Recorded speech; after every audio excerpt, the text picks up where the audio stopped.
This is a quick strategy snapshot at the beginning of another solo game I've started, a solo learning game, and we are at the start of the action cycle in turn 2, and the Confederates have got the initiative and there are 3 differential. So the Confederates are in a dilemma here. In other words, I'm in a dilemma, still learning how to strategize this game. Let's just take a quick look at what's happening here in the east. We've got Longstreet in Richmond with just 1 SP. Stewart out on the left flank at Staunton with a couple of SP. And up towards Washington, we've got Beauregard with 5 SP and Johnson with 3 SP. Now they are faced with McClellan and McDowell in Washington with 9, and on the left there Patterson has, I think he's got 8. So what does one do here as the Confederates? If McClellan was to advance, he's going to have to cross that river, which would put him at a disadvantage. So Beauregard could do something about that. Johnson's at a large numerical disadvantage here, and a attack from Patterson could push him back. And as for Stewart, I'm thinking about maybe detaching obviously one of the SP with him and doing a flanking movement to cause some problems. So what does one do as the Confederates over here?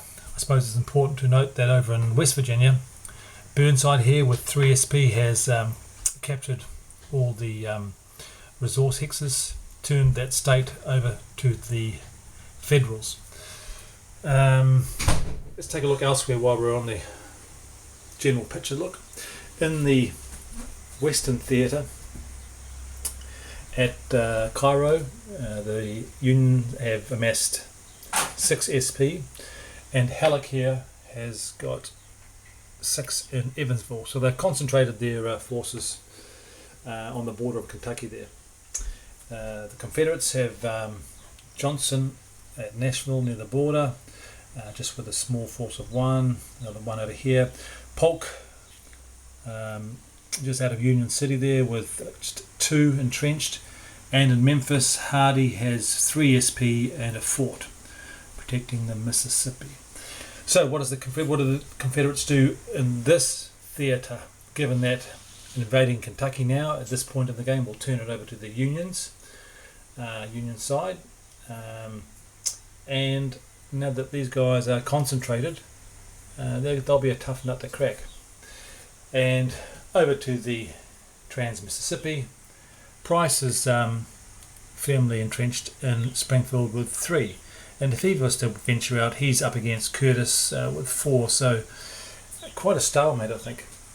Looking at the coast, down along the east coast first, as the Confederates, I've brought up some strength along the coast in various places and entrenched as much as I could. The question is, should I be using these SPs here to help out in the east, northern east area towards Washington? I'm just not sure. At Midgeville, I've increased my arsenal there, so this is a potential point of attack for the Union guys to come in at Charleston or Savannah and move on in there. And down in the Gulf, again, I'm just building up some protective forces. So I'm still getting to grips with the strategy for this game, and obviously there's no right or wrong strategy, but yeah, should the Confederates be advancing north at this point, which seems to be quite difficult? Should they be retreating and consolidating? I'm just not quite sure. So that's my dilemma, and also the beauty of the game, I presume. So any thoughts appreciated. Thanks.